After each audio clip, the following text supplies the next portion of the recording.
everyone. I just wanted to take a second and talk about my winning setup from the BFL win last week on the Potomac River, the first of the Northeast Division. My first career win, very exciting.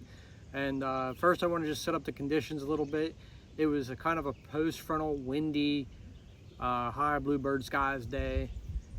Practice wasn't, there was a lot of fronts pushing in and out. And the bite was decent. I figured out a bite decent in practice. I only had one day to practice. So my game plan consisted of preparing for a reaction or a reaction bite, which is pretty typical on the Potomac, right? Everybody's throwing the chatterbaits, the crankbaits, the lipless, the swim jigs, stuff of that nature. And I did as well. But I started out the day throwing more finesse kind of stuff and really soaking the bait. There's three techniques that really caught all my fish on tournament day. The first is a pretty standard staple technique for the Potomac, and it is just a chatterbait.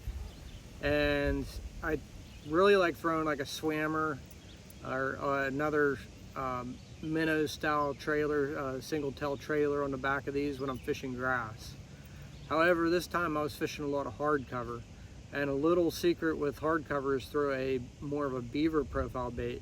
This is an X Zone Adrenaline Crawl Junior, and it's got a good kicking, very good kicking action. But what this allows you to do is when you get next to a stick or something, it'll let the bait ride over that stick instead of rolling. Like if there's a minnow bait, it would roll a little bit more, and then you would get snagged. So that allowed me to fish to cover just a little more efficiently, which was essential. I caught two of my bigger fish of the day, my 1 4-pounder and one heavy 3 on the chatterbait. Another bait that didn't play on tournament day but played on practice day was a swim jig. I will also throw the X Zone Adrenaline Crawl on it, but this time I had a swammer. This is a 3.5-inch swammer, just a nice compact profile. This really comes through the cover very well. Unfortunately, I didn't get many bites with this on tournament day. I don't feel like I was getting the reaction out of this as I could the reaction bait. Where I was throwing that chatterbait, I was putting in places fish probably have never seen a chatterbait. So I think that was very important to do something a little bit different. Now on tournament day, I started out on a community hole where I knew there was a lot of fish. Like I said, the bluebird skies were coming in, and it was kind of a post-frontal day. So a technique that plays a lot on the Potomac that doesn't really get talked about that much is finesse techniques, and this is a drop shot. Now I was fishing really, really skinny water, and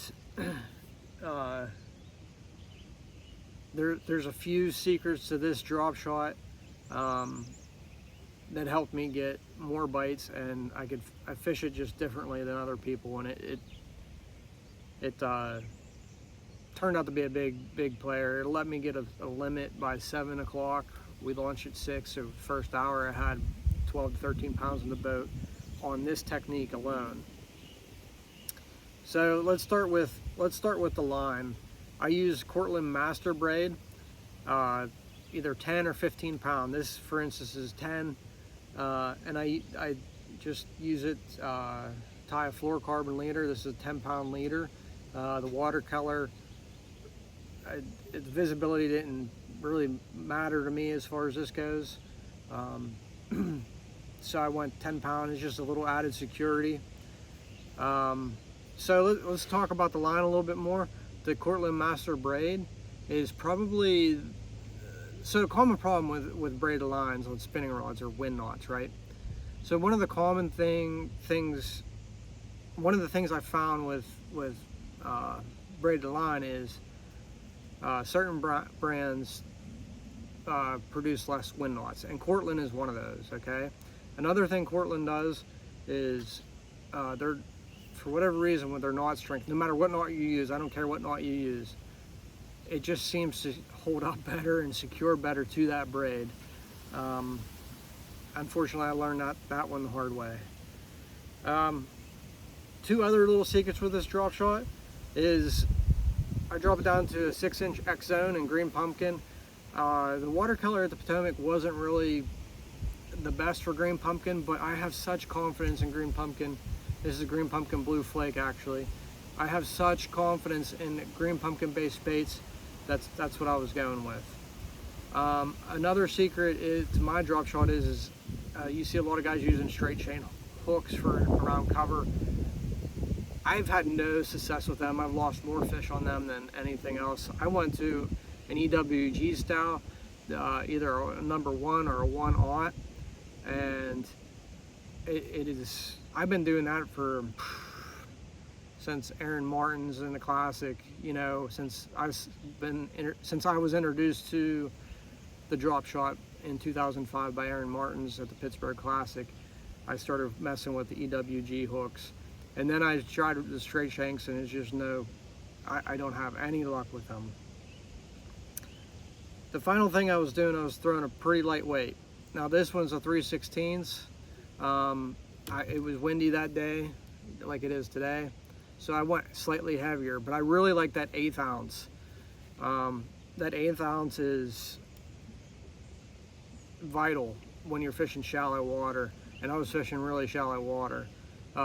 You just get less of a splash. You don't spook the fish as frequently. And finally, probably the bait that caught most of my good, just solid fish that wouldn't hit a moving bait was a good old Texas rig. So I throw my Texas rigs on a 7.3 heavy, 20-pound test line, a 150 size reel. In this instance, I went with a 1/4 ounce weight. Again, the wind was really heavy. I really like that 1/8 ounce. I think the fish don't see that anymore. A lot of guys are pitching and flipping with 3/8 or more. In this case, I went with the 1/4. This is a 1/4 ounce Wu tungsten worm weight, X-Zone adrenaline bug.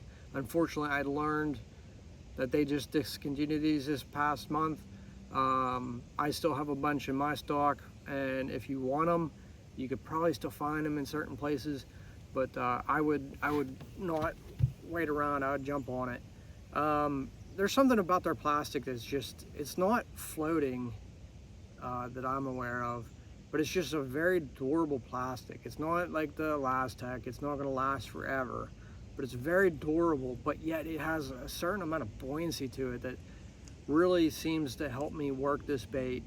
And I'll explain to you what I mean by that. Is I wasn't pegging my weight.